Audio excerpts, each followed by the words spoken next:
আসসালামু আলাইকুম। তুলনামূলক সাহিত্য সংস্কৃত ক্লাসের 3 নাম্বার পর্বে তোমাদের সবাইকে স্বাগতম। ইতিমধ্যে আমি 2টা ক্লাস কিন্তু কমপ্লিট করেছি। এখানে আমাদের হচ্ছে 21 পেজের একটা শীট আছে, সেটার মধ্যে আমি 18 পেজ পর্যন্ত তোমাদের ইতিমধ্যে পড়িয়েছি। তো আজকে হচ্ছে আমি বাকি অংশগুলো নিয়ে তোমাদের সাথে আলোচনা করব। দেখো, তোমরা যারা হচ্ছে জাহাঙ্গীরনগর বিশ্ববিদ্যালয় সিউনিটে পরীক্ষা দেবে, তোমরা জানো যে এখানে হচ্ছে তোমাদের বিভাগ সংশ্লিষ্ট জিকে থেকে তোমাদের প্রশ্ন হবে। তো এখানে বাংলা সাহিত্য থেকে কিন্তু তোমাদের ওই তুলনামূলক সাহিত্য সংস্কৃতি ওইখানে কিন্তু তোমরা প্রশ্ন পাবে।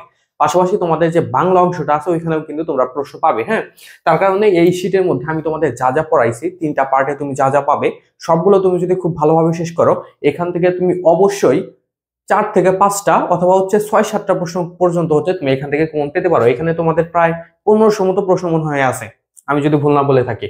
যাই হোক, দেখো এখানে আমরা হচ্ছে আজকে এখান থেকে হচ্ছে আমাদের পড়াটা শুরু করব।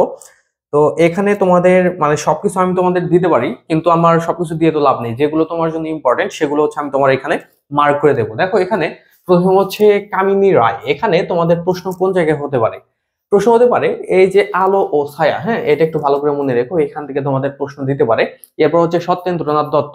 এই জায়গায় তোমাদের কোন জায়গা থেকে প্রশ্ন হতে পারে? যেমন তোমার এখানে প্রশ্ন হতে পারে যে বাংলা সাহিত্যে ছন্দের জাদুকর কাকে বলা হয়। এটা তোমরা হয়তো এসএসসি লেভেলে অনেকে পড়েছো। তো এটা অ্যান্সার হচ্ছে সত্যেন্দ্রনাথ দত্ত। এর বাইরে থেকে তোমাদের এখানে প্রশ্ন হবে না। এরপর প্রমোদ চৌধুরী, এটা তোমাদের জন্য ইম্পর্টেন্ট, এখানে প্রশ্ন হতে পারে।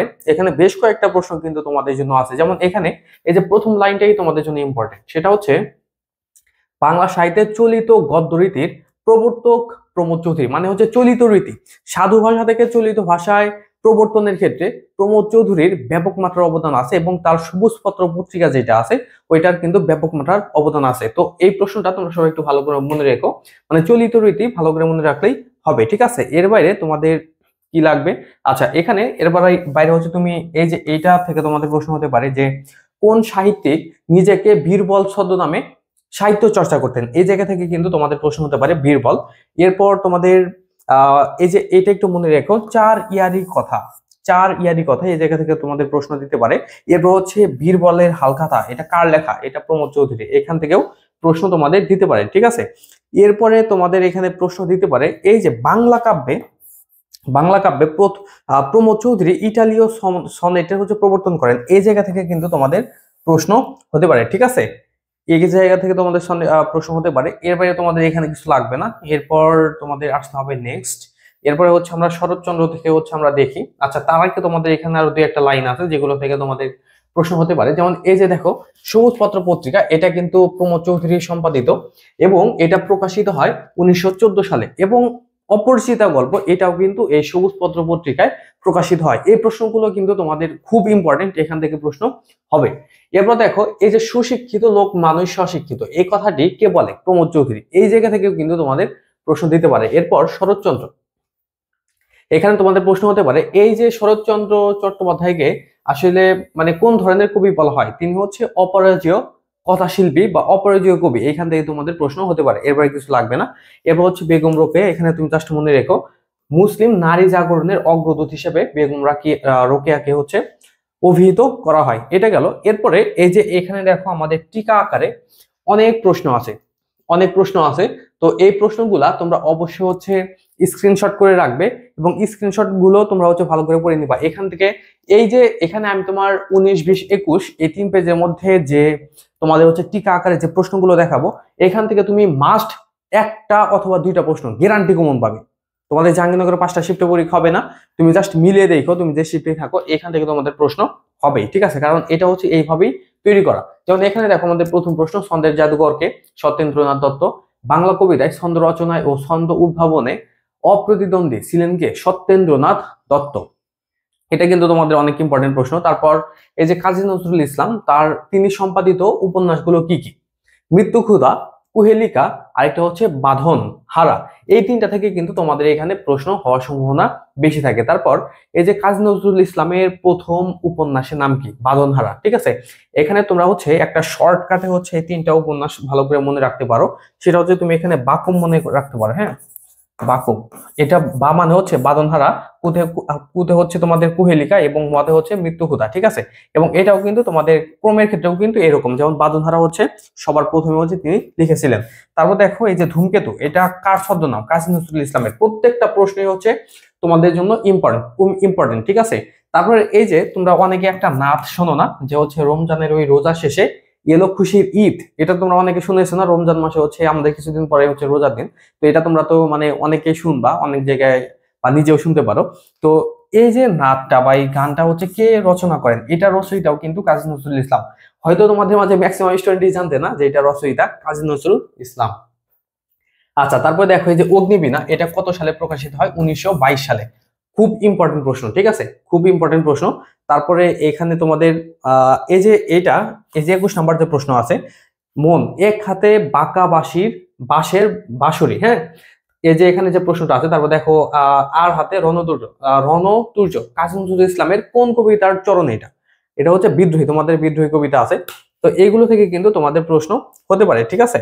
তো এখানে তোমাদের হচ্ছে এই যে এখানে দেখো আর একটা মানে গভীর প্রশ্ন, যদিও তোমাদের গভীর প্রশ্ন হয়তো করবে না সেভাবে, যে কাজী নজরুল ইসলামের মৃত্যু ক্ষুধা এই উপন্যাসটা কোন প্রেক্ষিতে হচ্ছে লেখা হয়েছে বা এটার ব্যাকগ্রাউন্ড কি? এটা হচ্ছে এই যে ময়মনসিংহের যে ত্রিশাল, এই ত্রিশাল গ্রামের মানুষের যে হচ্ছে জনজীবন, ওইটার উপরে বেস করেই কিন্তু এটা লেখা হয়েছে, ঠিক আছে। তারপর ঝিঙ্গে ফুল, এটা হচ্ছে একটা কবিতা, এই কবিতা কে লিখেন? এটাও কিন্তু কাজী নজরুল ইসলামের, ঠিক আছে। এই জায়গাগুলো থেকে কিন্তু তোমাদের অবশ্যই প্রশ্ন হবে, এইগুলো তোমরা ভালো করে পড়ে নিবা। তো এখানে আমি তোমাদের স্ক্রিনশট করে হচ্ছে সময় দিচ্ছি, তোমরা একটু স্ক্রিনশট করে রাখো, এগুলো তোমরা একটু ভালো করে দেখে নিও। আর আমাদের কিন্তু বর্তমানে একটা রানিং মডেল টেস্ট ব্যাচ আছে, এখনো শেষ হয়নি। তোমরা চাইলে আমাদের ভর্তি হতে পারো এখানে, এখনো যে কয়েকদিন সময় আছে, এই কয়েকদিন তোমরা যদি ভালো করে আমাদের ওই মডেল টেস্ট গুলো দাও, আর মডেল টেস্ট ব্যাচে কিন্তু এই ধরনের শিট গুলো তোমরা পেয়ে যাবে। ওইগুলো যদি তুমি ভালো করে পড়ো, এখান থেকেই 80টা প্রশ্নের মধ্যে তুমি হচ্ছে 30+ প্রশ্ন এখান থেকে জাস্ট কমন পাবে। তো আমাদের এই মডেল টেস্টের ফি ছিল হচ্ছে 450 টাকা, কিন্তু তোমাদের মানে কিছু স্টুডেন্টের রিকোয়েস্টের কারণে আমি হচ্ছে মডেল টেস্টের ব্যাচের ফি হচ্ছে কমিয়ে দিছি, এবং যেহেতু সময় কম সেক্ষেত্রে আমি মানে নিজেও ভেবে দেখলাম যে একটু কমিয়ে দেয়। এখানে আমাদের ফি ছিল 450, তবে বর্তমানে ফি হচ্ছে 300 টাকায় তুমি হচ্ছে এখানে এত কিছু পাবে, জাস্ট একটা মডেল টেস্টের ব্যাচে, সেটা তুমি ইমাজিনও করতে পারবে না। আমাদের ডেসক্রিপশন বক্সে হচ্ছে মডেল টেস্টের বিবরণ দেওয়া আছে, তোমরা ওইটা একটু দেখে নিও। আর তোমরা যারা মডেল টেস্টে ভর্তি হতে চাও, এখানে একটা নাম্বার দিয়ে দিচ্ছি, এই নাম্বারে তোমরা হচ্ছে যোগাযোগ করবে, ঠিক আছে। এই নাম্বারে তোমরা হচ্ছে ফোনে কল করতে পারো, হোয়াটসঅ্যাপে জানাতে পারো। বেটার হয় হোয়াটসঅ্যাপে যদি জানো। 300 টাকা ফি, তোমরা চাইলে এখনই ভর্তি হতে পারো। ভর্তি হলেই তুমি হচ্ছে এই ধরনের ম্যাটেরিয়াল সবকিছু পেয়ে যাবে, পাশাপাশি 20 সেট পরীক্ষা তো তুমি দিতেই পারবে। তো এখানে দেখো তোমাদের প্রত্যেকটা প্রশ্ন হচ্ছে তোমাদের জন্য ইম্পর্টেন্ট। যেমন এখানে 53 নাম্বার প্রশ্ন, বৈকুণ্ঠের উইল গ্রন্থটির রচয়িতা কে? শরৎচন্দ্র। এগুলো থেকে কিন্তু তোমাদের কিন্তু প্রশ্ন হবে, ঠিক আছে। তো এগুলো তোমরা একটু ভালো করে দেখে নিও। তারপর দেনা পাওনা, এটা কার উপন্যাস? এটা হচ্ছে শরৎচন্দ্র চট্টোপাধ্যায়ের হচ্ছে একটা উপন্যাস। এগুলো থেকে কিন্তু তোমাদের প্রশ্ন হওয়ার সম্ভাবনা আছে। তো তোমাদের এখানে বেশি প্রশ্ন হওয়ার সম্ভাবনা হচ্ছে ধরো বঙ্কিমচন্দ্র, কাজী নজরুল ইসলাম, তারপর হচ্ছে রবীন্দ্রনাথ ঠাকুর, এইগুলো থেকে হচ্ছে তোমাদের প্রশ্ন হওয়ার সম্ভাবনা বেশি থাকে, ঠিক আছে। তো এগুলো তোমরা হচ্ছে সবাই স্ক্রিনশট করে রাখো, তোমাদের এখান থেকে অবশ্যই প্রশ্ন আসবে। তো এখানে তোমার দেখো এই যে এখানে বাংলা গদ্যে চলিত রীতির প্রবর্তক কে? প্রমোদ চৌধুরী। এখানে কি দেখো তোমাদের কতগুলো করে প্রশ্ন। আমি প্রথমে তোমাদের হচ্ছে দেখালাম হচ্ছে তোমাদের প্যারা আকারে তোমাদের কিছু প্রশ্ন দেখালাম, মার্ক করে দিয়েছি, এবং এখানে আমি তোমাদের টিকা আকারে দেখো প্রায় 100টার মতো প্রশ্ন আমি তোমাদের এখানে দিয়েছি, হ্যাঁ। তো এই প্রশ্নগুলো তুমি যদি খুব ভালোভাবে যদি শেষ করো, এখান থেকে তুমি অবশ্যই জাহাঙ্গীরনগর বিশ্ববিদ্যালয় সি ইউনিটে হচ্ছে তোমরা প্রশ্ন কমন পাবে। তো আমাদের যে মডেল টেস্ট ব্যাচ আছে, এই মডেল টেস্ট ব্যাচ সংক্রান্ত তোমাদের একটু আমি ধারণা দিয়ে দিচ্ছি। তো এখানে দেখো তোমরা কি কি পাচ্ছ, এটা একটু তোমরা জাস্ট ইমাজিন করো যে একটা তুমি মডেল টেস্টের ব্যাচ থেকে কত কিছু পাচ্ছ। এখানে তোমরা 20 সেট পরীক্ষা দিতে পারবে, এবং প্রত্যেকটা পরীক্ষা হচ্ছে তুমি ওয়েবসাইটে দিতে পারবে, এবং পরীক্ষা দেওয়ার পর তোমার নাম্বার কত, অন্যরা কত নাম্বার পাইছে সেটাও কিন্তু দেখতে পারবে। এবং আমাদের এখানে আমি কিন্তু সবাইকে একটা টার্গেট মার্ক দিয়ে দেই, যে যেমন হচ্ছে তুমি 70+ যদি আমার মডেল টেস্টে তুলতে পারো, তোমার চান্স পাওয়ার সম্ভাবনা অনেক বেশি। 65+ হলে একরকম, 60+ হলে তোমার ইমপ্রুভমেন্ট দরকার, 60-এর নিচে হলে একটু ঝুঁকি আছে, ঠিক আছে। এইগুলো কিন্তু তোমাদের ভালো করে মানে বুঝতে হবে যে আমাদের এখানে তোমরা কি পাচ্ছ।